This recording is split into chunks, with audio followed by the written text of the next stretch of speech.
Bonjour, la Bible dit dans Nombre 12 au verset 8, je lui parle bouche à bouche, je me révèle à lui sans énigme et il voit une représentation de l'Éternel. Pourquoi donc n'avez-vous pas craint de parler contre mon serviteur, contre Moïse? Donc ici, on a Aaron et sa sœur qui ont mal parlé en fait de Moïse, qui ont critiqué Moïse. Et le Seigneur a entendu cela et il n'était pas content.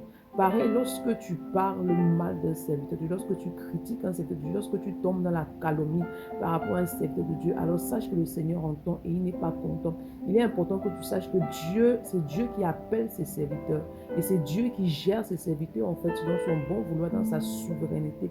Dieu voit ses serviteurs, il voit ce que ses serviteurs font. Donc ce n'est pas à toi justement de parler des serviteurs de Dieu. Lorsque Dieu appelle quelqu'un, il est celui également qui parle et qui recadre cette personne-là. Ce que Dieu attend de toi, ce n'est pas que tu tombes dans la critique, dans la murmure concernant ses serviteurs, mais c'est que tu pries pour ses serviteurs. Déjà, ce n'est pas évident de servir le Seigneur. Donc ce que Dieu attend de toi, c'est que tu demeures dans la prière, que tu pries afin qu'il puisse soutenir justement ceux-là qui le servent d'un cœur vrai. Parce que tu ne le fais pas et que tu tombes dans les critiques, la calomnie, les murmures, tu vas attirer sur toi la destruction. Et le Seigneur va te frapper parce qu'il ne supporte pas que l'on parle contre ceux qui le servent d'un cœur pur. C'est pourquoi ce matin, demande à cet esprit d'accorder la grâce d'être de ceux, de faire partie de ceux-là qui prient pour les serviteurs de Dieu, qui prient pour les hommes de Dieu et non pas ceux qui critiquent.